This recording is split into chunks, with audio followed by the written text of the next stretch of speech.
ರಾಜ್ಯದಲ್ಲಿ ಎಸ್ಐಆರ್ ನಿಯಮಗಳನ್ನ ಗಾಳಿಗೆ ತೂರಿರೋ ಆರೋಪ. ಮಸೀದಿಗಳಲ್ಲಿ ನಡೀತಾ ಇದೆ ಮನೆ ಮನೆಗೆ ಹೋಗಿ ನಡೆಸಬೇಕಿದ್ದ ಮತ ಪರಿಷ್ಕರಣೆ. ಬಿಎಲ್ಒಗಳ ಅಕ್ರಮದ ಆಟಕ್ಕೆ ದೋಸ್ತಿಗಳ ವಿಡಿಯೋ ಸಾಕ್ಷಿ.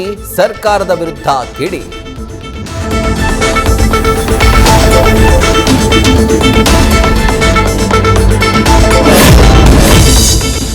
ಅಧಿಕಾರದ ಗದ್ದುಗೆ ತ್ಯಾಗದ ಬಳಿಕ ಸಿದ್ದರಾಮಯ್ಯರನ್ನ ಭೇಟಿ ಮಾಡಿದ ಡಿಕೆಶಿ. ಕುಟುಂಬ ಸಮೇತ ತೆರಳಿ ಉಪಹಾರ ಸೇವಿಸಿ ಕುಶಲೋಪರಿ ವಿಚಾರಿಸಿದ ಸಿಎಂ. ಆಷಾಢಕ್ಕೂ ಮೊದಲೇ ಸಂಪುಟ ವಿಸ್ತರಣೆ ನಡೆಯೋ ಸಾಧ್ಯತೆ.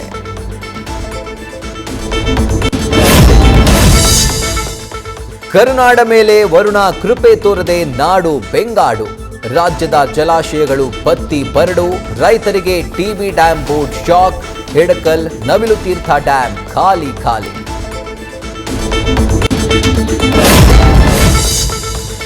ದರ್ಶನ್ಗೆ ಸುಪ್ರೀಂ ಕೋರ್ಟ್ ಮತ್ತೆ ಶಾಕ್. 1 ವರ್ಷ ಜಾಮೀನಿಗೆ ಅರ್ಜಿ ಸಲ್ಲಿಸದಂತೆ ನೀಡಿದ್ದ ಆದೇಶ ಮಾರ್ಪಾಡಿಗೆ ಸಲ್ಲಿಸಿದ್ದ ಅರ್ಜಿ ತಿರಸ್ಕೃತ. ವಿಚಾರಣೆಗೆ ಮೇಲ್ಮನವಿ ಅರ್ಹವಿಲ್ಲ ಅಂತ ವಜಾ. ನಾಳೆಯಿಂದ ಆಯತುಲ್ಲಾ ಅಲಿ ಖಮೇನಿ ಅಂತ್ಯಕ್ರಿಯೆ ಪ್ರಕ್ರಿಯೆ. ಜುಲೈ 9ರವರೆಗೆ ಇರಾನ್ ಸರ್ವೋಚ್ಚ ನಾಯಕನ ಅಂತಿಮ ವಿಧಿವಿಧಾನ. ಪುತ್ರ ಮುಜ್ತಬಾ ಖಮೇನಿ ಗೈರಾಗುವ ಮಾಹಿತಿ.